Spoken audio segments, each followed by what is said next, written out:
자, 로마서 26번째입니다. 제목은 성도들에 대한 바울의 권면입니다. 바울의 권면. 자, 로마서 12장의 내용이 이런 내용이었습니다. 사도 바울이 이렇게 시작하죠. 하나님의 모든 자비하심으로 너희에게 권한다 하면서 이제 시작이 되었습니다. 그리고 첫 번째 얘기했던 것이 뭐냐면 영적인 예배를 드려야 된다 하는 말씀을 했고, 두 번째 드렸던 말씀이 마땅히 생각할 그 이상의 생각을 하지 말고 품지 말고 믿음의 분량대로 지혜롭게 생각하라 하고 권면의 말씀을 했습니다. 그리고 나서 이제 세 번째 이어서 이제 여러 가지 권면의 말씀을 쭉 이어서 이제 쭉 하는 말씀이 오늘 읽었던 본문의 말씀입니다. 자, 12장 9절 말씀에 보면 이제 첫 번째 권면입니다. 뭔 권면을 했냐? 뭘 했죠? 사랑에는 거짓이 없나니 뭐하고 무엇을 하라? 악을 뭐하고? 미워하고 선에 속하라. 자, 근데 악을 미워하고 선에 속하라 하기 전에 뭐라고 먼저 말씀했냐면 사랑엔 뭐가 없다? 거짓이 없다라는 뜻이 없다라고 말씀했어요. 사랑에 거짓이 없다는 뜻이 뭐냐면 사랑하면 거짓되게 행동할 수 없다 그 뜻이거든. 사랑하면 그래서 반드시 뭘 하게 돼 있다라고 말씀하고 있냐면 악을 행할 수 없고 사랑하면 반드시 선을 행할 수밖에 없다 그 뜻입니다. 그러니까 내가 어떤 사람을 사랑하면 그 사람을 향해서 뭘 할 수가 없냐면 악하게 행동할 수가 없다라는 겁니다. 그렇죠? 내가 사랑하는 사람에게 악하게 행동할 수가 없잖아. 마치 부모가 자녀를 사랑하면 반드시 부모는 자식에게 악을 행할 수가 없고 선하게 행동할 수밖에 없습니다. 그죠? 그래서 예수님께서도 그렇게 말씀했잖아. 부모가 악할지라도, 본성이 악한 부모라 할지라도 자기 자식에 대해서만큼은 악하게 행동한다 못한다? 행동을 안 한답니다. 만약 자식이 떡을 달라며 떡을 달라고 하면 돌을 줄 자가 있으며 돌을 줘요 안 줘요? 절대 돌을 주지 않습니다. 반드시 떡 달라고 하면 뭘 주죠? 떡을 주지. 생선을 달라면 뱀을 줄 자가 있겠느냐? 그러지 않다라는 겁니다. 부모가 비록 악한 자라 할지라도 자기 자식은 사랑하기 때문에 자식에 대해서만큼은 거짓되게 악하게 행동은 하지 않는다라고 그렇게 말씀했습니다. 맞죠? 그러니까 우리가 사랑하면 반드시 뭘 하게 돼 있냐면 선하게 행동한다라는 겁니다. 그래서 예수님께서 하물며 하나님도 우리를 뭐 하시는데 사랑하시는데 너희에게 악하게 행동하겠느냐? 반드시 하나님은 우리에게 어떻게 행동하신다? 선하게 행하신다라고 예수님께서 말씀해 주신 겁니다. 그래서 그렇죠. 절대 부모는 자식을 향해서 어떻게 할 수 없다고요?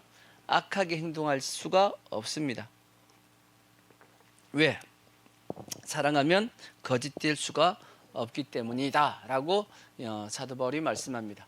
그래서 이렇게 이런 게 있잖아. 어떤 집안에 문제가 있으면, 그리고 어떤 집안에 이제 병든 사람이 있으면 점쟁이들이 이렇게 얘기하죠. 점쟁이 찾아가면 점쟁이들이 뭐라 그래요? 너희 조상신 중에 누군가가 외조mon가 누가가 그게 들어가 가지고 그 후손을 어떻게 한다고요? 괴롭힌다. 이런 얘기 많이 들어봤잖아. 귀신 들려가지고 막 그렇다고 하면서, 그지? 이 귀신 누구다? 너희 조상의 몇 대 손에 누군가가 들어가가지고 그런 얘기 들어봤어요? 안 들어봤어요? 들어봤어요? 안 우리 많이 듣잖아. 우리 많이 들어봤다고. 그래서 뭐 해야 된다 그래요? 굿을 해야 돼. 굿을 해서 뭐 해야 되죠? 쫓아내는 게 아니지. 쫓아내는 게 아닙니다. 그 조상 신을 뭐 해야 돼요? 달래줘야 돼. 왜? 후손을 뭐 하지 못하게끔 하려고. 괴롭히지 못하게끔 하려고. 우리 그런 얘기 많이 들었잖아. 그죠? 그 얘기는 두 가지가 틀린 얘기입니다. 첫 번째 뭐냐? 죽으면 이 땅에 없어요. 그 영혼은 반드시 다 어디가 있어요? 저기 낙원에 가 있든지 아니면 음부에 가 있든지 둘 중에 하나입니다. 이 지상에 남아있는 거 없어요. 그 베레아 이론이라고 이단 중에 베레아가 있단 말이야. 그 베레아가 얘기하는 게 뭐냐면 이 땅에서 어떤 사람이 죽었으면 그 사람이 이 땅에 태어나서 120년 동안은 그의 영혼이 이 땅에 있다. 이렇게 이제 베레아가 하는 데가 있어요. 그래서 거기서는 무조건 다 귀신 쫓아내는 그런 거 한다고. 그 자체가 잘못된 겁니다. 왜냐하면 여러분의 조상이 혹시나 뭐 이렇게도 하라고 한번 생각해 보자고요. 조상이 자기 후손에게 들어가 가지고 왜 병들게 하고 왜 괴롭혀? 이유가 있어요? 괴롭힐 이유가 뭐가 있냐고. 왜 괜히 후손한테 들어가 가지고 후손을 왜 괴롭히냐고. 성경에 보면 오히려 성경에 보면 지옥 간 영혼이라 할지라도 그의 후손이나 형제들에 대해서 어떻게 하기를 원해요? 그 후손이나 그 형제들은 이 땅에 살다가 자기 죽었을 때 지옥이 오지 않게끔 해달라고 오히려 거기서도 구한다라고 돼 있다고. 그게 어디 나와 있어요? 부자와 거지 나사로 그 내용이 있잖아. 자, 한번 보시자고. 누가복음 16장 27절 보십시오. 16장 27절을 보시면, 자, 16장 27절. 자, 이르되 그러면 아버지여 구하노니 나사로를 내 아버지의 집에 보내소서. 내 형제 다섯이 있으니 그들에게 증언하게 하여 그들이 이 고통받는 곳에 오지 않게 하소서. 했더니 아브라함이 이르되 그들에게 모세와 선지자가 들이 있으니 그들에게 들을지니라. 이르되 그렇지 아니하니이다. 아버지 아브라함이여 만일 죽은 자 가운데서 그들에게 가는 자가 있으면 회개하리이다. 그렇게 얘기했지만 아니다. 이르되 모세와 선지자들에게 듣지 아니하면 비록 죽은 자 가운데서 살아나는 자가 있을지라도 권함을 받지 아니하리라 하였다. 그렇게 되어 있습니다. 그러니까 여기서 부자가 지옥에 갔단 말이에요. 음부에 갔다고. 근데 거기서 어떻게 되는지 모르겠지만 아버지 아브라함에게 뭘 구했어요? 우리 집에서 거지 생활을 하던, 우리 집에서 나오는 음식을 가지고 먹던 그 거지 나사로가 천국에 가 있으니까 그 나사로를 제발 좀 어디에 보내가지고 우리 집에 다시 한번 보내가지고 누구한테? 우리 형제들한테 좀 얘기 좀 해달라고. 죽으면 어디 갈 수 있다고요?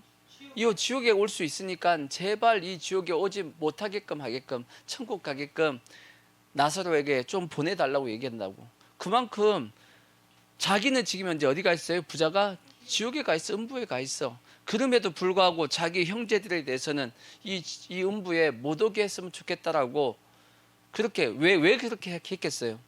그 형제를 사랑하는 마음이 있었으니까 거짓되게 행동할 수는 없는 겁니다. 이해가 되시죠? 그래서 반드시 사랑하면 악을 행할 수 없고 선하게 행동할 수밖에 없다라는 겁니다. 그래서 우리는 항상 그래서 악을 뭐하고 미워하고 선에 속하는 그러한 모습을 가져야 됩니다. 아멘. 그래서 세상 일에 대해서도 마찬가지예요. 세상의 일에 대해서도 절대 여러분 우리는 악에 속하면 돼야 안 돼요. 악에 속하면 안 되고 항상 선을 구하는, 선에 속하는 모습이 돼야 된다고. 특히나 요즘 같은 경우는 정치가 그런 겁니다. 정치가 분별해야죠. 그죠? 뭘로 분별해야 되죠? 뭘로 분별해야 되죠? 말씀으로 분별하는 거지. 이게 선인지 악인지는 뭘로 분별하냐면 말씀을 가지고 성경은 분명히 말씀을 가지고 성경 말씀을 가지고 이것이 선인지 악인지를 분별할 수 있어요, 없어요? 할 수 있잖아. 그걸 가지고 우리는 항상 어느 편에 서 있어야 돼요? 선에 속해야 돼요? 악에 속해야 돼요? 선에 속해야지. 말씀으로 분별하면 우리 정치를 보면서 어느 게 선인지 나와요, 안 나와요? 나온단 말이야. 일단 동성애라든지 하나님을 반대하는 무신론과 유물론 사상을 가지고 있는 좌파에는 우리는 인정할 수가 없습니다. 왜? 거기는 하나님이 없다고 얘기하는 거니까. 그래요, 안 그래요? 절대 그 편 들면 돼요, 안 돼요? 안 돼요. 안 된다고. 미국에서도 마찬가지지. 미국에서도 민주당 편 들면 안 돼. 실제는 공화당 편을 들어야 돼. 우리나라 근데 성도들까지도 미국에서 이 트럼프 이상하게 생각하고 바이든이 좋다고 하는, 오바마가 좋다는 사람 되게 많은데 다 악에 속해 있는 겁니다. 그들. 이 바이든 같은 경우는 백악관에서 뭘 했냐? 퀴어 축제를 했어요. 동성애 축제를 어디서 했냐면 백악관에서 했다고. 그리고 부활절을 오히려 부활절 날 그들은 부활절을 오히려 더 망치기 위해서 더 비웃기 위해서 부활절 날을 동성애의 날로 지정을 하고 행사를 하고 그랬다고. 누가? 바이든이. 그러면 그게 성경적이야, 반성경적이야? 반성경적이면 그 편 들면 돼요, 안 돼요? 그 편 들면 안 된다고. 그 편을 드는 게 곧 어디에 속해 있는 거예요? 악에 속하는 겁니다. 우리는 그렇다고 해서 공화당, 우리나라 국민의힘이 다 선이냐? 그것도 아니야. 잘못한 건 잘못한 거고, 성경적인 것에 대해서만 우리는 그것을 인정하고 지지하는 겁니다. 아시겠죠? 크기도 아니란 말이에요. 크기도. 우리는 항상 어느 편에 속하는 거냐? 성경에 대한, 성경을 보고 이게 선이다 그러면 거기에 속하는 겁니다. 아시겠죠? 그러기 위해서 우리는 뭐 해야 되냐면 분별할 수 있어야 되고, 성경을 통해서 분별하는 모습을 가져야 됩니다. 그리고 이제 세상의 악에 대해서는 어떻게 해야 되냐? 성경은 악에 대해서는 피하라고 돼 있어. 피하라. 자, 시편 1편 1절이 뭐예요? 시편 1편. 복 있는 사람은 악인의 꾀를 쫓지 않고 죄인의 길에 서지 않고 오만한 자의 자리에 앉지 않고, 뭐 하지 않는다는 얘기예요. 같이 안 있는다는 뜻입니다. 복 있는 사람은 악에 대해서 가까이 하지 않는다는 뜻입니다. 그러니까 피해야 됩니다. 아시겠죠? 여러분이 세상 살아가면서 이게 악한, 내 주위에 있는 사람들이 같이 이제 어울리고, 친한 사람들이 같이 어울리고 이제 만나고 모임도 갖고 하고 있는데, 그 사람들이 악한 걸 꾀하고 있어. 그럼 어떻게 해야 돼요? 그 자리에서 나와야 돼. 피해야 된다고. 거기 있으면 나도 모르게 어쩔 수 없이 거기에 끌려서 같이 악을 행할 수밖에 없기 때문에, 그들이 도모하고 있는 악한 것에 대해서는 내가 빠져나와야 되는 겁니다. 피하는 게, 그것이 성경이 우리에게 원하시는 모습이라고. 그러니까 악에 대해서는 피해야 되는 것. 그리고 또 하나 악에 대해서는 우리가 조심해야 될 것이 뭐냐면, 자, 시편, 구약성경 시편 73편 3절을 보시면, 73 땡땡 3 이렇게 치시면, 자 이걸 조심해야 됩니다. 이는 내가 악인의 형통함을 보고 오만한 자를 질투하였습니다. 악인의 형통이 있습니다. 악인의 형통. 악하게 행동하는데도 불구하고 잘 되는 놈들이 있어요, 없어요? 잘 되는 놈들이 있다고. 그러면 어떻게 해야 돼요? 열 받죠, 그죠? 질투가 나고 화가 나죠. 화가 나요, 안 나요? 악한데도 불구하고 잘 된단 말이야. 사기치는데도 잘 먹고 잘 살아. 그죠?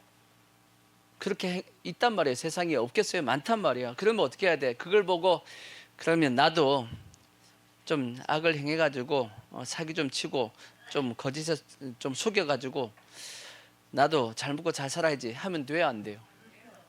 안 된단 말이에요. 반드시 악에 대해서는 하나님께서 뭐라고 말씀했냐? 그 밑에 몇 절을 보시냐면 17절을 보십시오. 73편 17절 밑에 보시면 이렇게 말씀했어요. 17절 보시면, 하나님의 성소에 들어갈 때야 그들의, 악인들의 종말을 내가 깨달았나이다. 18절, 주께서 참으로 그들을 어디에 놔두셨어요? 미끄러운 곳에 두시며 파멸에 던지시니. 19절, 그들이 어찌하여 그리 갑자기 황폐되었는가? 놀랄 정도로 그들은 전멸하였나이다. 그렇게 되어 있습니다. 그러니까 악은 반드시 하나님이 뭐 하신다? 심판하십니다. 그러니까 절대 우리는 어디에 속하면 안 되냐면 악에 속하시면 안 돼요. 반드시 우리는 어디에 속해야 된다? 선에 속해야 됩니다. 아시겠죠? 그래서 우리는 항상 잘 분별해가지고 선에 속할 수 있는, 그것이 사도 바울이 지금 이제 권면하고 있는 내용의 말씀입니다. 자, 그리고 이제 두 번째, 다시 로마서 12장 10절을 다시 보시면, 롬 12장 10절 보시면 두 번째 사도 바울의 권면이 뭔가, 이게 보시면 형제를 뭐하고? 형제를 사랑하고, 그 다음에 서로 우애하고, 또 그 다음에 존경하기를, 이게 뭐 하라는 거죠? 먼저 하라 그랬어요. 먼저. 이게 중요합니다. 먼저 하라고. 형제를 사랑하고 우애하고 존경하는 것 당연히 해야 됩니다. 예수님께서 물어봤죠. 첫째 되는 계명이 뭐냐? 마음을 다하고 뜻을 다하고 힘을 다하고 목숨을 다하여 주 너희 하나님을 사랑하라 하셨으니, 이것이 첫째 되는 계명이고, 둘째도 이와 같으니 내 형제를, 내 이웃을 내 몸과 같이 사랑하라, 그렇게 말씀했습니다. 아멘. 그것이 첫째 계명이고 둘째 계명입니다. 근데 중요한 것은 그렇게 하되 뭘 하라는 거죠? 먼저 사랑하라는 겁니다. 먼저. 내 형제를 먼저 사랑하라. 근데 먼저 사랑하라는 것은 결국 무슨 뜻이겠어요? 이것은 뭘 갖지 말란 뜻이죠? 뭘 하지 말란 뜻이죠? 조건을 가지고 사랑하지 말라는 뜻입니다. 먼저 사랑하라는 것은 우리가 누굴 사랑할 때는 사랑할 만하면 사랑하지. 그죠? 그걸 보고 사랑하는 겁니다. 사랑할 만하니까 사랑하는 거지. 그건 근데 사랑할 만한 게 없었어. 근데도 불구하고 뭐 하라는 거죠? 사랑하는 걸. 이걸 먼저 사랑하라는 뜻입니다. 왜냐? 예수님께서 이렇게 말씀한 거예요. 이렇게 말씀했습니다. 너희가 사랑할 만한 사람만 사랑하면 무슨 상이 있겠느냐? 이렇게 말씀했어요. 그런 말씀 있어요, 없어요? 있잖아. 내가 사랑할 수밖에 없는 사람들이 있죠. 내 자녀들, 형제들, 부모, 형제, 자녀들, 당연히 내가 사랑해야 될 사람들입니다. 맞아요, 안 맞아요? 그 사람들을 사랑하는 것은 뭐가 없다? 하나님 나라에 가면 상이 없는 겁니다. 왜 없어요? 그거는 당연한 거야. 당연한 거야. 그거는 안 하면 심판받는 거고, 해도 그거는 뭐 한 거죠? 그건 당연한 거지. 그거는 우리의 의무입니다. 의무는 당연히 해야 되는 거지. 그리고 그렇게 자연스럽게 되어지는 겁니다. 왜? 사랑하니까. 근데 그 조건을 보지 말고 뭐 하라는 거예요?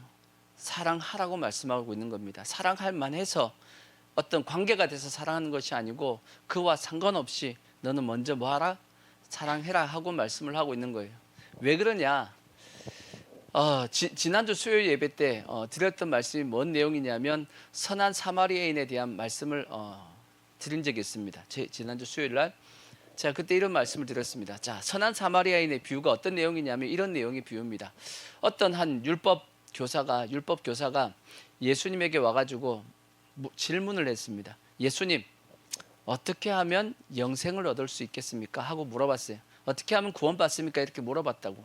그랬더니 예수님께서 뭐라고 말씀했냐? 예수님은 꼭 바로 대답 안 합니다.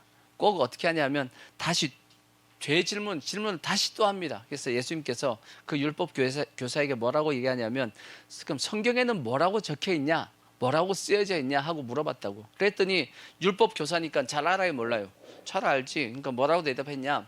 성경에는 뭐라고 돼 있냐라고 하면서 이제 대답을 합니다. 하나님을 사랑하되 마음을 다하고 뜻을 다하고 힘을 다하고 목숨을 다하여 주 너희 하나님을 사랑하라 하셨고 그리고 내 이웃을 내 몸과 같이 사랑하라고 했습니다 라고 대답했다고. 그랬더니 예수님께서 틀렸어 라고 얘기하지 않고 내 말이 옳도다. 맞아. 근데 그 다음에 예수님께서 이어서 하신 말씀이 있어. 이를 행하라. 그리하면 살리라. 그렇게 되어 있습니다. 이를 뭐 해야 된다? 행하라는 겁니다. 하나님을 그렇게 사랑하고 내 이웃도 내 몸과 같이 사랑해야 된다. 말로만 하지 말고 뭐 하라고요? 이걸 행해야 된다. 그러면 살리라. 뭔 뜻이에요? 구원받는다. 영생을 얻는다. 그 뜻이잖아. 그죠? 그랬더니 그랬더니 그 율법 교사가 자기를 옳게 보이려고 잘난 체 하려고 예수님에게 또다시 질문을 했다고 했어. 한 번 더 질문을 합니다. 뭐라고 질문을 했냐? 예수님, 그러면 내 이웃을 내가 사랑하라고 하셨는데 내 이웃은 누굽니까? 라고 물어봤어. 내 이웃이 누굽니까? 내 이웃이 누구예요? 그 율법 교사가 예수님에게 이렇게 물어본 것은 내 이웃은 누구라고 생각한 거예요. 자기 이웃은 누구다? 자기가 율법 교사니까 자기하고 수준이 맞는 사람들, 최소한 뭐 바리새인들, 사두개인들, 제사장들, 서기관들, 그죠? 그래도 자기하고 급이 뭐한 사람이 비슷한 사람이 자기의 이웃이다라고 예수님께서 얘기해 줄 걸로 생각을 했는데 갑자기 예수님께서 그때 한 비유를 드셨단 말이에요. 어떤 비유를 드셨냐면 어떤 한 사람이 예루살렘에서 여리고로 이렇게 내려가다가 길에서 누굴 만났냐면 강도를 만났단 말이에요. 강도를 만났으니까 강도가 뭐예요? 돈만 빼앗으면 강도가 아니잖아. 그죠? 강도는 뭐 하는 사람이에요? 그 사람은 해치는 사람입니다. 해치고 빼앗는 것이 강도입니다. 도둑하고 질적으로 다릅니다. 도둑은 해치지 않고 훔쳐가기만 하지만 강도는 해치고 훔쳐가는 겁니다. 그죠? 그래서 이 사람이 모든 돈도 다 빼앗아가고 그 다음에 그 사람을 어떻게 해요? 반패 거의 이제 죽을 만큼 둘겨 팬 겁니다. 해친 겁니다. 그래갖고 이 사람이 성경에 보니까 거반 죽게 되었거늘 하고 거의 시체처럼 이렇게 누워 있었단 말이에요. 죽은 것처럼. 근데 그때 당시 한 제사장이 지나가다가 그것을 봤습니다. 그 죽어가는 사람을 봤다고. 그럼 어떻게 해야 돼요? 도와줘야 될 거 아니야. 근데 안 도와주고 어떻게 했어요? 피해서 지나갔습니다. 보고 피해서 지나갔다고 돼 있어. 두 번째, 레위 사람도 지나가다가 보고 안 도와줬습니다. 그리고 피하고 지나갔습니다. 그러다가 세 번째 누가 지나갔냐면 사마리아인이 지나갔단 말이에요. 사마리아인.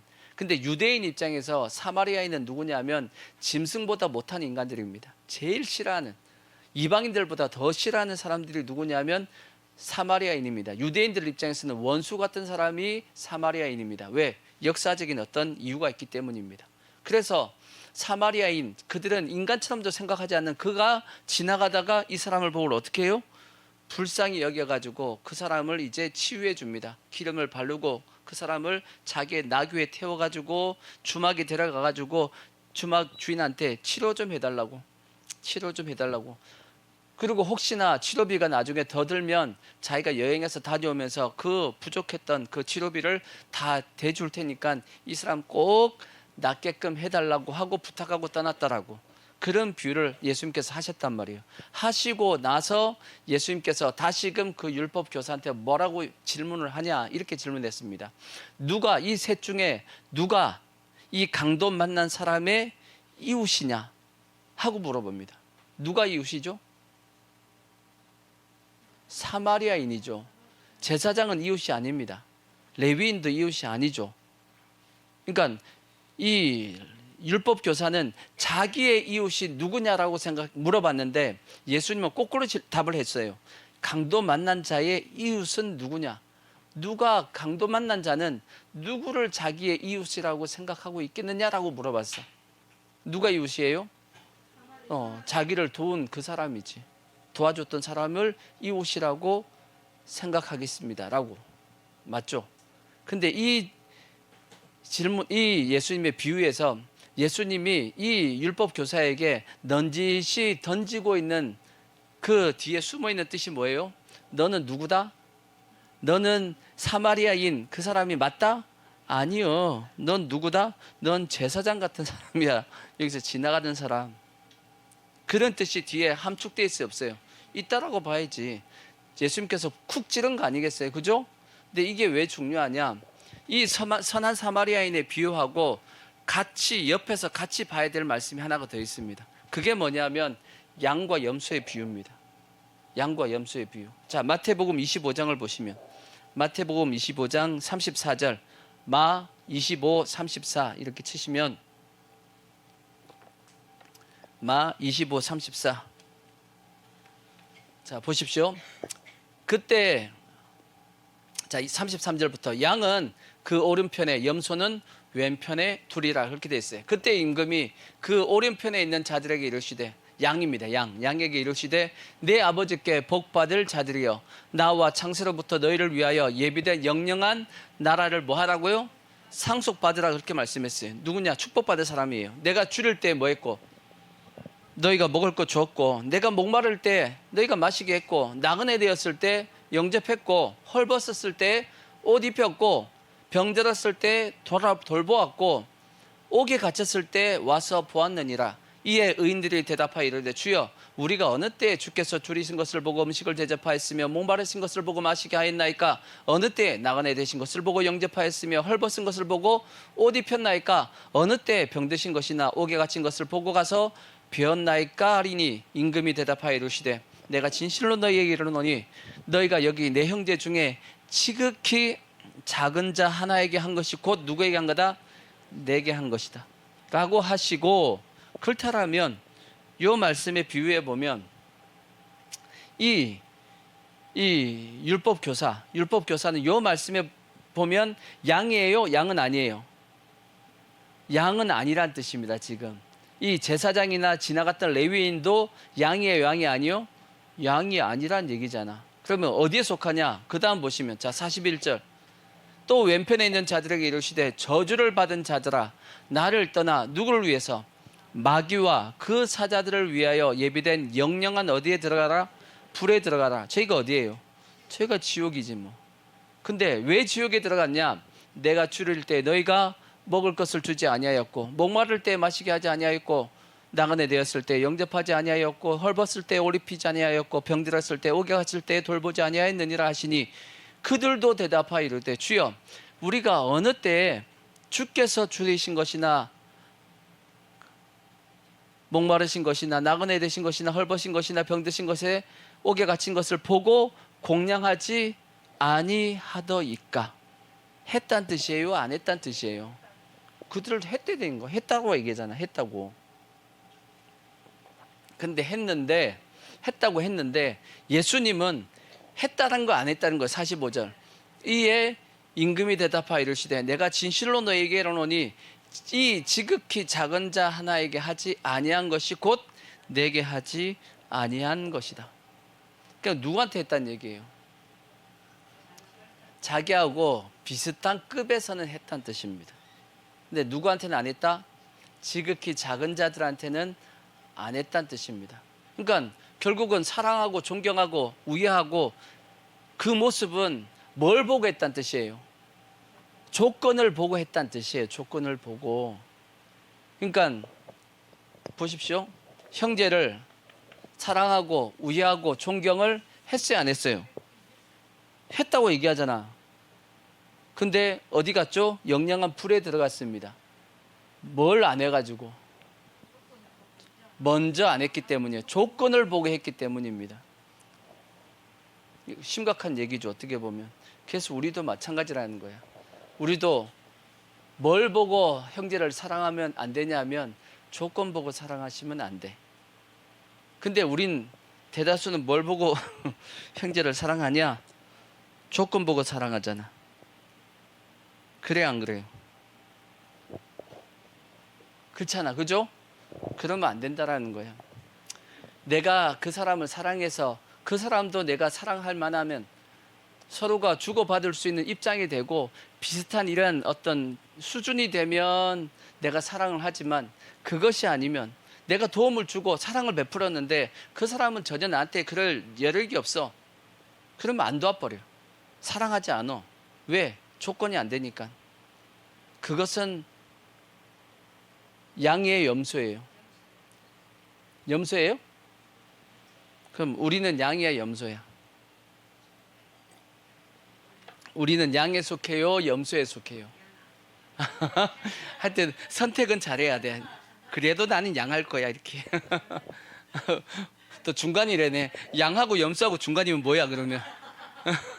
양과 염소의 중간은 뭐지? 그래서 우리가 사랑하되 여러분 먼저 사랑하셔야 돼. 조건을 가지고 사랑하려고 하지 말고.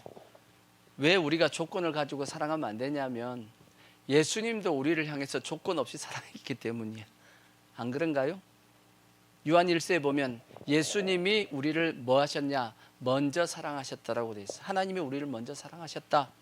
그래서 로마서 5장에도 뭐라고 말씀했어요? 우리가 연약할 때 그가 우리를 사랑해서 십자가에 죽으셨고 또 우리가 뭐 했을 때 죄인 되었을 때 그가 우리를 대신해 죽으심을 통해서 자기의 사랑을 우리에게 확증해 보여주셨다.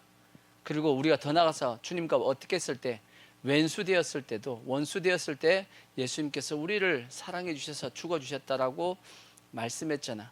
그죠? 예수님이 먼저 우리를 뭐 해주셨죠? 사랑해 주셨어. 뭘 안 가지고 조건 없이. 그래서 우리가 뭘 받았죠? 구원 받았잖아. 그러한 우리가 사랑을 받았다라면 우리도 내 형제 이웃을 사랑할 때 뭘 보지 말자고요? 조건을 보지 말고 사랑해야 되는 게 그게 하나님께서 우리에게 원하시는 모습이라고. 그래서 우리는 먼저 사랑하셔야 돼. 아시겠죠? 먼저 조건 보지 말고.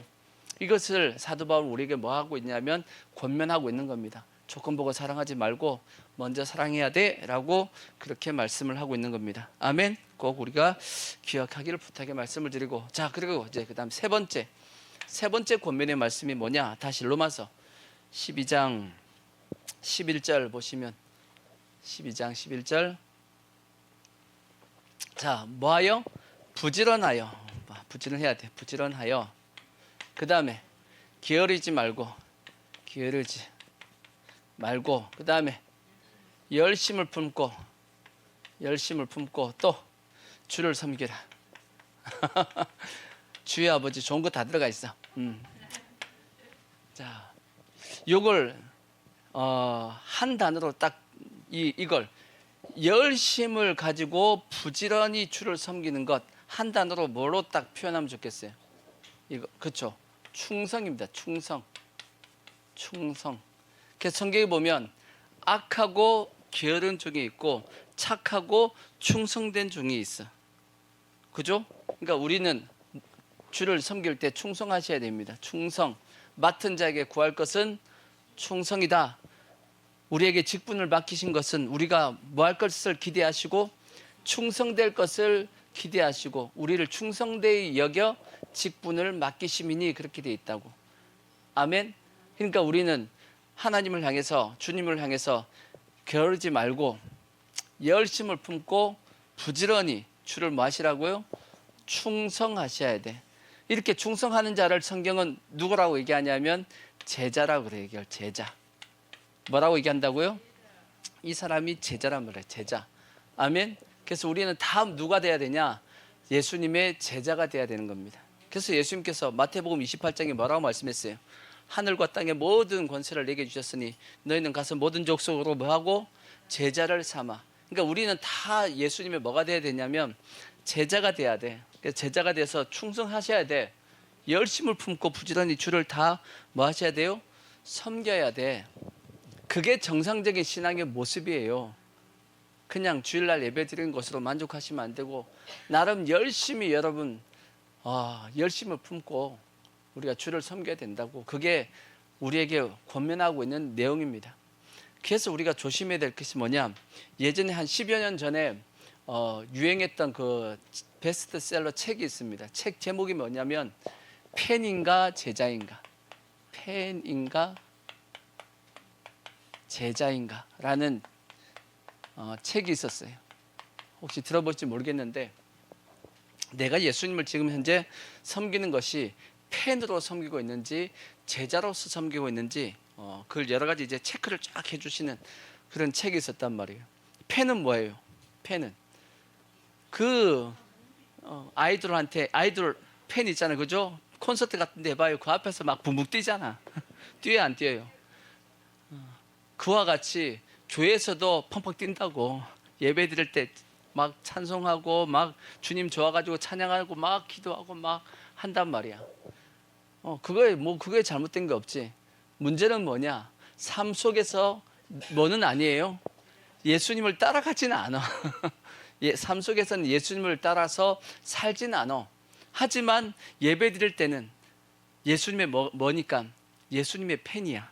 팬이니까 열심히 막 열광하면서 찬양하고 기도하고 한단 말이야. 하지만 삶 속에서는 뭘 안 한다고요? 예수님을 따르지는 않습니다. 예수님을 따르기 위해서 어떻게 해야 되죠? 누구든지 나를 따라오려거든 자기를 뭐하고? 자기를 부인하고 또 자기 십자가를 지고 나를 쫓아야 되는데도 불구하고 그거는 없어. 하지만 교회 와서 열심히 뭔 해줘? 찬양하고 막 팬으로서 막 열광하고 예수님이 사랑하냐고 물어보면 사랑합니다 그러고 한단 말이야.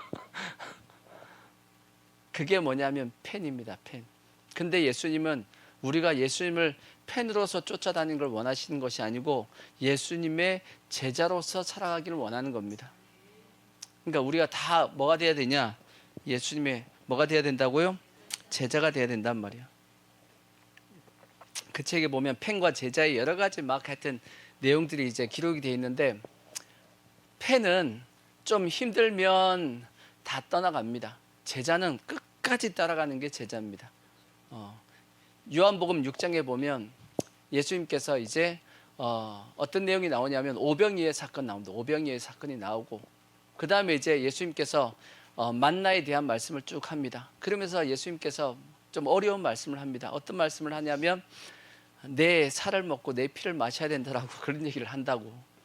근데 그 많은 사람들이 그 말씀을 듣고 다 어떻게 하냐면 다 떠나버립니다. 떠나버려. 그랬더니 다 떠나니까 예수님께서 제자들한테 물어보죠. 니들도 갈래? 하고 물어본다고. 그랬더니 베드로가 뭐라고 그러죠?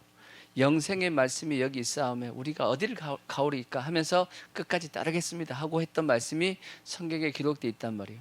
그런 말씀이 있어요. 아시겠죠? 있어요. 근데 그게 성경에 보면 예수님께서 이렇게 말씀하신 적이 있어요. 왜 이 많은 사람들이 나를 따라오는지 아느냐? 이렇게 예수님께서 그것에 대한 답을 해주신 말씀이 있어. 자, 보십시오. 요한복음 6장. 자, 몇 절을 보시냐면 26절. 26 이렇게 보시면 자 25절 그 앞에 한번 보십시오. 바다 건너편으로 만날 라피 언제 오셨나이까 하니 예수께서 대답하여 이르시되 내가 진실로 진실로 너희에게 이르노니 너희가 나를 찾는 것은 뭘 본 까닭이에요? 표적을 본 까닭이고 그 다음에 떡을 먹고 배부른 까닭이다. 그리고 나서 그 다음에 27절 뭐라고 말씀하냐면 썩는 양식을 위해서 뭐 하지 말고 썩는 양식을 위해서 일하지 말고 뭘 위해서? 영생하도록 있는 양식을 위하여 하라. 이 양식은 인자가 너에게 주리니 인자는 하나님 아버지 인치신 자다. 그렇게 말씀했죠. 표적을 보고 배부르기 때문에 예수님을 따라왔다라는 거예요. 그 따라왔던 모습은 뭘 위하는 모습이다? 썩는 양식을 위하는 모습이다. 그렇게 말씀했어요. 그러니까 표적을 봤다는 건 무슨 표적을 봤냐? 오병이의 표적을 본 겁니다. 보리떡 5개, 물고기 2마리를 가지고 몇 명이 먹었어요? 5,000명이 먹었어. 조금씩 나눠서 먹었나요? 아니요, 배부르게 먹었어. 5,000명 먹을 수 있지, 조금씩 나누면, 그죠? 그렇지만 그게 아니고 배부르게 먹었다고 돼 있죠. 배부르게 다 넉넉하게 먹은데도 12광주리가 또 남았단 말이에요. 아멘? 그걸 사람들이 봤어요, 안 봤어요? 봤단 말이에요. 그걸 보고 예수님 그들이 보고 먹었으니까 뭐하죠? 배가 부른 겁니다. 그래서 그 다음부터 사람들이 막 예수님을 뭐 했다고요? 나를 쫓아왔다라는 겁니다. 근데 그 모습은 뭘 쫓아온 거다? 썩는 양식을 위해서 쫓아온 거다. 다르게 오늘날로 얘기하면 예수 믿어서 세상에서 잘 되려고 예수 믿는다는 뜻입니다. 세상의 어떤 부귀영화를 위해서 세상에서 잘 되기 위해서 축복받기 위해서 예수님을 믿는 거다. 그런 사람은 예수님께서 어려운 말씀을 하시며 나를 따라와 하고 얘기하면 뭐 한다는 뜻이에요? 다 떠나간다는 얘기입니다. 그래서 그들은 뭐가 되지 못하고 제자가 되지 못하고 다 뭐다? 팬이다라는 거야. 팬. 앞에서 열광하고 하지만 예수님을 실제 따라가자 그러면 고난의 길을 한번 가자 그러면 그거는 아니죠 하고 피한다는 얘기입니다. 왜? 예수님을 쫓아왔던 목적 자체가 썩는 양식을 위한 세상을 위한 거였기 때문이라고 말씀하고 있는 겁니다. 그래서 우리는 절대 여기에 속하면 안 됩니다. 우리는 반드시 다 뭐가 돼야 되냐? 제자가 돼야 돼. 이렇게 충성스럽게 부지런하고 열심을 품고 주를 섬기는 충성된 다 제자가 돼야 됩니다. 아멘? 그럼 어떻게 하면 제자가 될까? 어떻게 하면 내 열정을 품고 주님을 따라갈 수 있을까? 여러분 심령 속에 이 열심이 있어요, 없어요? 열심. 주님을 향한 이 뜨거운 열심. 뭔가 내가 주를 위해서 내가 한번 주를 위해서 살아봐야 되는데 이런 마음이 있어요, 없어요? 대답이 없어요.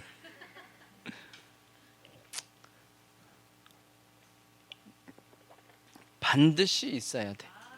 반드시 내 마음속에 내가 주님을 위해서 한번 살아봐야 되는데 이 마음이 반드시 있어야 됩니다. 아시겠죠? 이것을 누가 주시냐면 이것은 하나님이 내 마음속에 이걸 탁 주시고 그 마음 가운데 나를 이끌어 가신단 말이에요. 그게 뭐냐? 자, 빌립보서 2장 13절. 빌 2장 13절 보시면 신약성경. 자, 너희 안에서 행하시는 이는 하나님이시니 자기의 기쁘신 뜻을 위하여 너희에게 무엇을 두고? 소원을 두고 행하십니다. 우리가 어떤 방향을 향해서 달려가야겠다. 그게 열심이죠. 그렇죠? 열심을 가지고 달려가야겠다 하는 것은 하나님께서 내 마음 가운데 뭘 주신 거냐면 소원을 주신 겁니다. 내 마음 가운데 주를 위해서 내가 한번 뭐 해봐야겠다, 살아봐야겠다 하고 열심을 품게 만들고 부지런하게 만들고 주를 섬기게 만드는 겁니다. 그게 충성이잖아. 어떤 목적을 가지는 겁니다. 목적을 가지고 그게 없으면 열심을 품을 이유가 없잖아. 그죠? 그러니까 우리 마음 가운데 이 마음이 있다라는 것은, 그래서 우리는 이 마음이 반드시 있어야 되고 이 마음이 없으면 열심을 품을 수가 없는 거지. 그럼 이 마음을 어떻게 가질 수가 있냐? 이 마음은 물론 하나님께서 우리의 마음 가운데 이 마음의 소원을 불어넣어 주셔야 됩니다. 근데 실제 여러분 속에 있단 말이야. 있는데 여러분이 잘 감지를 못하고 있는 거지. 이 세 가지는 이것은 세 가지의 마음이 여러분 속에 있으면 있는 겁니다. 그 첫 번째가 뭐냐면 여러분 마음 속에 하나님의 은혜에 대한 감격이 있는지 확인하셔야 돼. 여러분 마음 속에 하나님의 은혜에 대한 감격 있어요, 없어요? 예수님께서 날 위해서 이렇게 십자가에 죽으셨는데 하고 그 은혜에 대해서 내가 주를 위해서, 그래서 그래 주님이 날 위해서 이렇게 희생하셨다라면 나도 주를 위해서 희생을 해야지 하는 이러한 마음이 있어요, 없어요? 있지. 있으면 여러분 속에 뭐가 있는 거냐면 하나님께서 여러분 마음속에 소원을 지금 현재 집어넣어 준 겁니다. 이 소원이 특별하게 물론 특별한 것도 있습니다. 있지만 기본적으로 우리의 심령 속에 소원이 뭐가 들어와 있느냐면 그게 들어와 있어야 됩니다. 주님이 나한테 주신 그 은혜와 사랑에 대한 그래서 나도 주를 위해서 한번 살아봐야겠다 하는 그 마음, 그게 첫 번째 있어야 되는 것이고, 두 번째가 뭐냐면 이제 진짜 하나님께서 그러하기 때문에 너는 이렇게 살아 하고 내 마음 가운데 주신 꿈과 비전, 사명, 나의 달려갈 길, 그것까지 확 주어지면 더 좋죠. 그게 있어야 되는 겁니다. 그럼 더 열심히 내가 어떻게 하겠어요? 더 열심히 달려갑니다. 왜? 주님이 나보고 이거 하라고 했으니까. 그게 확신. 저 같은 경우는 목회죠. 저에게는 목회에 대한 하나님께서 마음을 부어주셨기 때문에 이 길을 가는 겁니다. 젊을 때부터 이 길을 가는 이유는 주님이 그 마음을 내 마음 가운데 부어주셨으니까, 그래 나는 평생 이거 하다가 주님 앞에 갈 거다라는 마음을 품고 달려가는 겁니다. 그래서 다른 거 안 봅니다. 이것만 보고 가는 겁니다. 왜? 주님께서 나한테 그 마음을 풀어놓아 주셨고 그게 나의 달려갈 길이고 그게 내 사명이고, 아멘. 그러니까 열심을 품고 가는 겁니다. 그리고 또 하나가 뭐 있어야 되냐면 천국에 대한 소망입니다. 이 마음이 내 속에 딱 들어와 있어야 됩니다. 내가 힘들고 어렵지만 저 천국을 위해서 내가 한번 달려가겠다. 내가 언젠가 예수님 만날 거 아니야. 만나야 돼, 안 만나야 돼요? 주님을 만나는데 수많은 군중과 예수님하고 이렇게 만나서 마치 저기 교장 선생님이 훈화하시고 거기 학생들 앞에 수천 명이 이렇게 서 있는 거, 그렇게 주님을 만나는 게 아닙니다. 어떻게 만나요? 1대1로 만나. 주님하고 1대1로 만납니다. 기뻐요? 아니면 두려워요?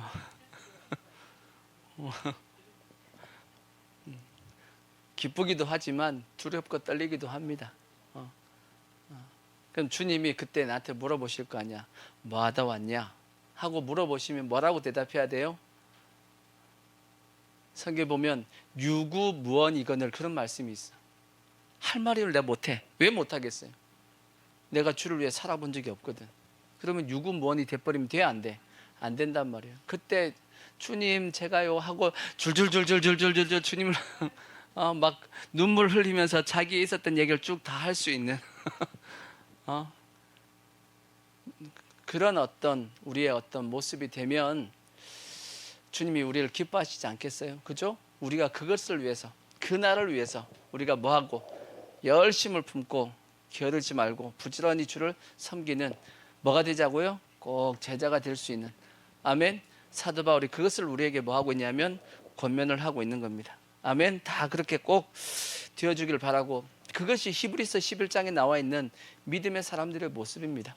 자, 그 다음에 다시 네 번째, 그럼 뭐냐? 사도 바울이 또 뭘? 자, 로마서 12장 12절. 로마서 12장에 우리가 아까 5절 읽었어요. 5번까지 있습니다. 자, 12절. 소망 중에 뭐하고? 소망 중에 즐거워하고. 그 다음에 환난 중에 뭐 해야 돼요? 참아야 돼. 다음에 기도에 항상 힘쓰며. 그렇게 이 세 가지입니다. 소망 중에 즐거워하라, 환난 중에 참아라, 기도에 힘쓰라. 어떻게 보면 우리의 삶 가운데 어려움을 당하고 힘든 일을 당할 때 어떻게 보면 우리가 해야 될 모습입니다. 그래서 우리가 환난을 당한다 할지라도 뭘 바라보고, 저 천국의 소망을 바라보고 기뻐하고 즐거워할 수 있어요, 없어요? 있잖아. 그래서 환난은, 로마서 5장에 환난은 인내를, 인내는 연단은 소망을 이루어지게 한다라고 말씀했잖아. 그러니까 우리가 환난 가운데서도 저 소망을 바라보고 말씀했던, 언제가 주님을 만났을 때 그걸 생각하면서 우리가 이겨나갈 수 있어요, 없어요? 이겨나갈 수 있지. 로마서 8장의 말씀처럼 현재의 고난은 장차 우리에게 나타날 영광과 좋게 뭐할 수 없다, 비교할 수 없다. 우리가 지금 당하는 이 환난이 나중에는 엄청나게 큰 영광으로 우리에게 바꿔서 주신다, 그렇게 말씀했잖아. 자, 고린도후서에 보시면 고후 4장 16절 보시면 이런 말씀들, 고후 4장 16절 보시면, 자, 그러므로 우리가 뭐 하지 아니하노니? 낙심이 안 합니다. 왜 낙심을 안 하냐? 우리의 겉사람은 뭐 하나? 우리의 겉사람은 계속 뭐 하고 있죠? 날 가지고 있어. 회춘이 안 돼. 계속 나이 먹으면 늙어가는 건 어쩔 수 없어요. 자꾸 땡겨도 안 돼. 땡긴다고 되는 게 아니에요. 낡아지는 겁니다. 겉사람은 낡아지는 건 당연한 거야. 하지만 우리의 속은 뭐한 거죠? 날로 새로워져야 돼. 어떻게 새로워지냐? 17절. 자, 보시면 우리가 잠시 받는 환난에 경한 것이, 그러니까 우리가 이 땅 가운데 받는 환난이 어떤 환난이냐? 잠시 받는 겁니다. 그리고 뭐예요?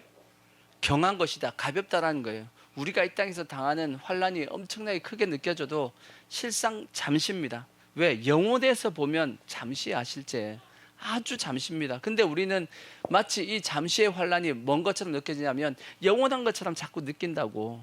아니에요. 영원한 시간에서 보는 이 내가 지금 당하는 환난은 잠깐입니다.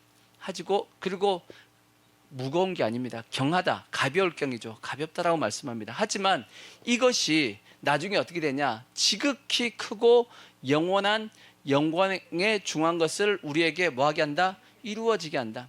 아까 로마서 8장의 말씀이 똑같아요.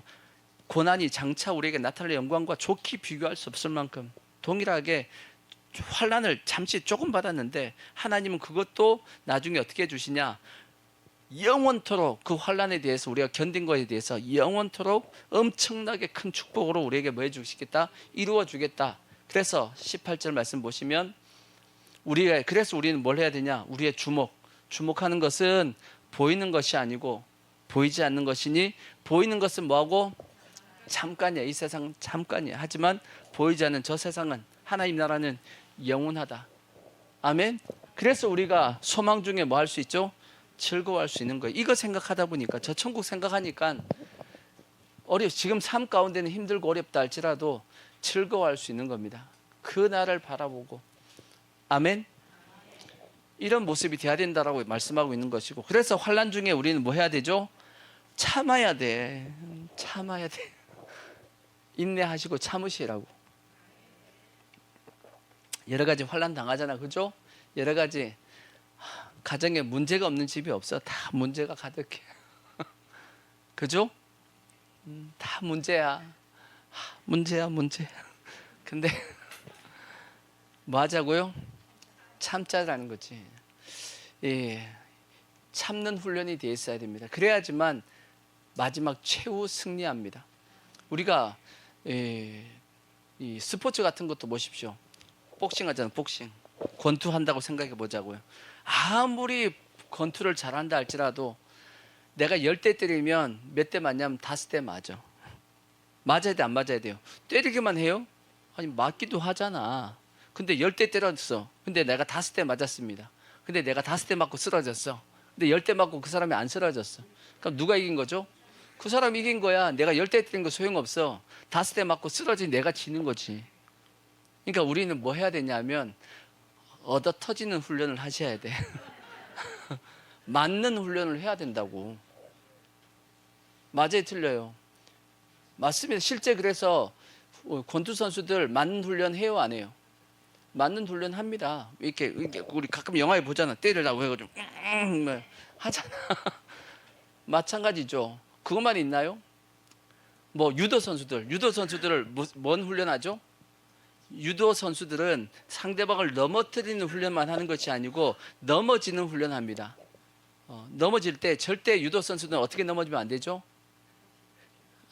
주여 아버지, 다치지 않게 유도 선수가 넘어지지는 않습니다. 그게 아니고 유도 선수는 절대 넘어질 때 어떻게 넘어지면 안 되냐면 등짝이 다 바닥에 닿으면 안 됩니다. 그러면 한 판이요. 게임이 진다고. 넘어질 때 어떻게든지 한쪽으로 넘어져야 돼. 주여 아버지. 그죠. 우리가 싸우는 사람들은 다치지 않게 넘어지는 게 중요하지만 유도 선수들은 이제 등판이 다 닿으면 안 되기 때문에 그런 훈련을 하죠. 그리고 물론 다치지 않게끔 넘어져야 되고 다치면 안 되니까. 그리고 이런 얘기도 있죠. 서커스 하는 옛날에 막 줄 타고 하는 분들을 무슨 훈련한대요? 떨어지는 훈련 안 됩니다. 그물에 떨어지는 훈련을 해야지만 나중에 자신 있게 두려움 없이 탄답니다. 왜? 떨어져도 안전하다는 것을 이미 내가 경험을 해야 된대. 그래야지만 자신 있게 타지 두려움을 가지고 타면 실수 안 됩니다. 그러니까 두려움을 사라지게 하기 위해서는 우리가 뭘 해야 되냐면 견디는 훈련, 참는 훈련이 되어 있어야 된다고. 근데 그게 안 돼 있다 보면 조금만 힘들면 그냥 두려워가지고 아무것도 못하게 되는 거죠. 공황 상태가 돼버리는 겁니다.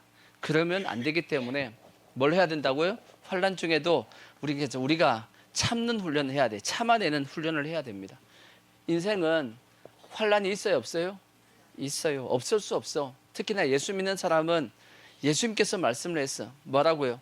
너희가 세상에서 환난을 당하나 그렇게 돼 있어요. 예수님이 우리 보고 환난 당한답니다. 예수 믿으면 세상에 너희를 미워한 것이 아니고 나를 미워해서 너희를 핍박하는 것 당연하다라고 말씀했어. 무릇 경건하게 살고자 하는 사람은 세상 가운데 뭘 받는다고요? 박해를 받는다, 핍박받는다라고 말씀했잖아. 그러니까 우리가 예수 잘 믿으려고 그러면 반드시 뭐 하냐면 박해를 받습니다. 아멘. 뭐 할 수 있어야 되죠? 참아야 돼. 참는 훈련을 꼭 하셔야 됩니다. 그래야지만 뭐 할 수 있냐면 안 넘어진다고, 낙심하고 좌절하지 않는다고. 이해가 되시죠? 그 훈련을 꼭 하시기 바라고. 그러기 위해서 뭐 해야 되죠? 기도에 항상 힘써야 됩니다. 자, 성경 말씀 보시면, 자, 빌립보서 4장 6절, 빌 4장 6절 보시면 이걸 하셔야 된다고. 아무것도 뭐 하지 말고, 아무것도 염려하지 말고, 오직 다만 모든 일에 기도와 간구로 너희 구할 것을 감사함으로 하나님께 아뢰라. 그리하면 어떻게 한다고요? 모든 지각에 뛰어난 하나님의 평강이 그리스도 예수 안에서 너희의 마음과 생각을 만다. 우리의 마음과 생각을 지킨다고 말씀했다고. 그걸 위해서 뭐 해야 된다고요? 기도하라고. 그러니까 마음과 생각을 지키는 것이 그것이 뭐냐면 환난을 참는 겁니다. 그래서 이 훈련이 되어 있어야 됩니다. 그래서 무릇 지킬 만한 것보다 더욱 뭘 지키라고요? 내 마음을 지키라고 말씀했어. 생명의 근원이 이에서 나기 때문이다라고 말씀했으니까 우리는 항상 기도함을 통해서 참는 이 훈련이 되어 있어야 된다고. 그래서 우리는 뭐 해야 되냐? 여기 말씀한 것처럼 하나님의 뜻이 무엇인지 구하셔야 됩니다. 우리가 환난 가운데 많이 이제 갈등하는 게 뭐냐면 내가 지금 현재 가는 이 길이 맞냐, 틀리냐, 잘못된 길로 혹시 내가 가고 있지 않냐? 이 환난, 이 어려움이 나한테 왜 왔을까? 내가 잘못된 길로 갔나? 이런 갈등할 때가 있어요, 없어요? 많단 말이야. 근데 제가 금요 기도회 때 그런 말씀을 했죠. 우리에게 뭐만 있으면, 기억 안 나죠? 뭐만 있으면 내 앞에 구름 기둥과 불 기둥만 확실하면 우린 지금 현재 바르게 가고 있는 겁니다. 꼭 기억하셔야 돼. 성경에 이스라엘 백성들이 광야의 길을 가다가 우회하고 돌아간 적이 있다고. 그래서 그냥 하나님과 모세를 막 원망하고 했던 적이 있었다고. 그래서 하나님께서 불뱀을 보내가지고 막 죽이고 했던. 그래서 장대에 이제 노뱀을 달아가지고 살렸던 그 내용의 말씀이 있단 말이에요. 그게 보면 이스라엘 백성들이 길로 인해서 모세와 하나님을 원망했는데 우회했다 그래서 돌아갔다 그랬어요. 돌아갔다고. 그러니까 왜 이 길로 가냐고. 하고 이제 원망을 한 겁니다. 마찬가지로 우리도 인생 가운데 내가 왜 이 길로 가고 있지? 잘못된 길로, 혹시나 내가 잘못된 길, 하나님이 원하시지 않는 길로 가는 것은 아닌가? 라고 생각할 때가 있다고요. 네, 뭐만 확인하시면 된다고요? 내 앞에 불기둥과 구름기둥이 있는 것만 확인하시면 돼. 분명히 그때도 우회하게끔 인도하신 분이 누구예요? 구름기둥과 불기둥이잖아, 광야에서. 그래 안 그래요? 앞에서 불기둥하고 구름기둥이 가니까 모세가 뭐 했죠? 따라갔지. 그래 안 그래요? 그러니까 우리도 확실하게 뭐만 있으면 되냐? 구름기둥, 불기둥만 있으면 내가 보기엔 지금 환난과 어려움이 있다 할지라도 나는 지금 현재 뭐한 길로 가고 있다? 바른 길로 가고 있다라는 뜻이야. 그럼 구름기둥과 불기둥이 뭐예요 그러면? 구름기둥이 뭐죠? 말씀의 구름기둥. 불기둥은 성령의 불기둥. 그래서 내 심령 가운데 성령의 감동이 있고, 그리고 내 마음 가운데, 그리고 내 입에 하나님의 말씀이 있으면 여러분 지금 현재 바르게 가고 있는 거야. 아시겠죠? 절대 막 내가 잘못된 길로 가고 있는 것이 아니냐 그 생각할 필요 없어. 그것만 확인하시면 돼. 불기둥과 구름기둥이 나한테 있냐 없냐. 있으면 내가 보기에는 환경적으로는 이게 아닌데 싶어도, 요셉 같은 거 보십시오. 요셉이 가는 길이 자기가 원해서 그 길을 가겠어요? 아니었단 말이에요. 근데 하나님은 요셉을 향해서 어떤 길로 가고 있다 그랬어요? 형통한 길로 가고 있대. 요셉은 입장에서 뭔 형통이야, 지금 감옥에 들어갔는데. 근데 하나님은 뭐 하시다? 형통한 길로 가고 있대. 요셉은 자기 입과 마음에 하나님의 말씀이 있었고, 그죠?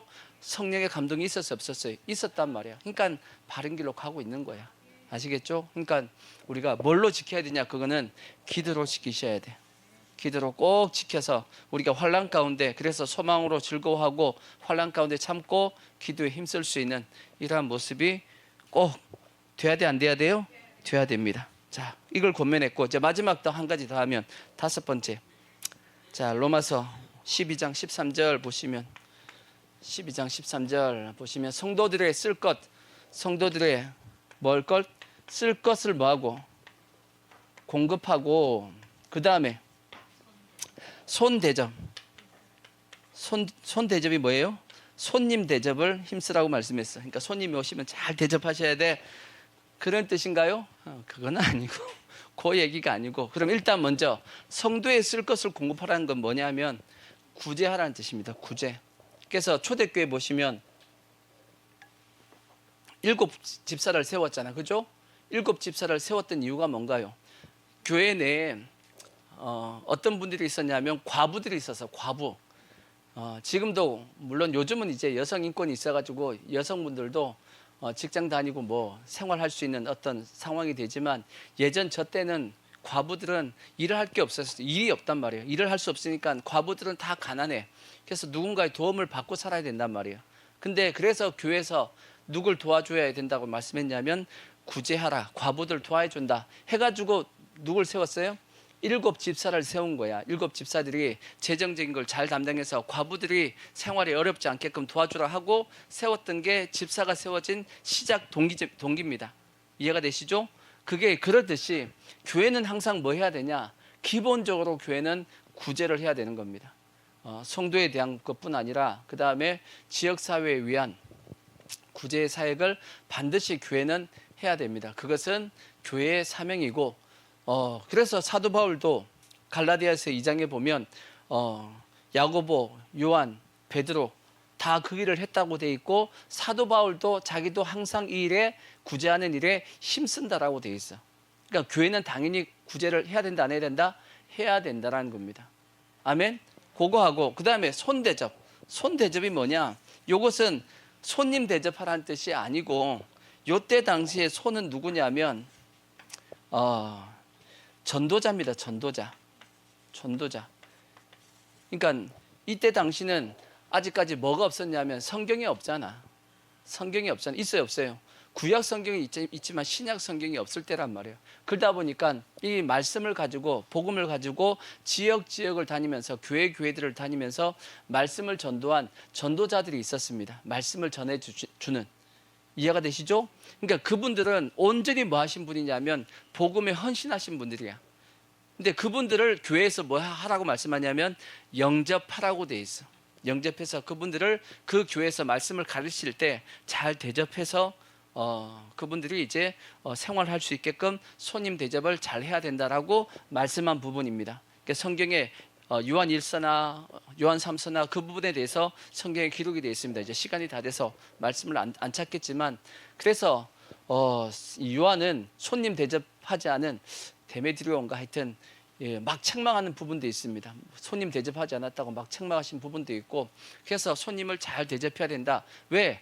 그들은 그걸로 온전히 하나님 앞에 뭐 한 거냐면 헌신한 거기 때문입니다. 도와주지 않으면, 그들이 생활할 수 있게끔 교회에서 협조하지 않으면 그들은 살 수가 없기 때문에 반드시 교회는 그들을 잘 대접해야 된다라고 말씀을 하고 있는 겁니다. 근데 이분들은 오늘날로 얘기하면 누구냐? 오늘날로 얘기하면 누구죠? 선교사님들이에요. 선교사님들입니다. 목회자하고 선교사님하고는 잽이 안 됩니다. 누가 훨씬 힘드냐? 선교사님들이 훨씬 힘들어. 아무리 목회자가 잘났다 한들 선교사님들의 수고한 바에 비하면 아무것도 아닙니다. 여러분 조금만 힘든데 한번 가보십시오. 선교지에 가봐. 우리는 선교지에 만약 가면 며칠 있다가 오니까 다행이지. 거기서 살라 그러면 아버지 하고 다 도망갈 거야 아마. 안 그러겠어요? 저기 동남아라든지 아니면 저기 오지 같은 데 들어가 봐. 거기서 선교하시는 분들 보십시오. 지금 우리 지금 공사 중이라서 상하수도가 안 된단 말이야. 그러니까 지금 완전 불편이야. 지금 올수도비 돼버렸습니다. 아무것도 못해 지금.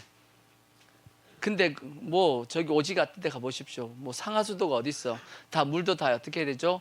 다 길러 먹어야 돼. 우리 옛날처럼. 하수도가 어디 있어? 하수도가 없으면 어떻게 되죠? 온 천지가 냄새고 파리고 목이고 난리가 난단 말이야. 우리는 그런 게 지금, 우린 약간만 모기도만 하면 뭐 요즘 왜 이렇게 모기가 많지 막 그러잖아. 주의 아버지.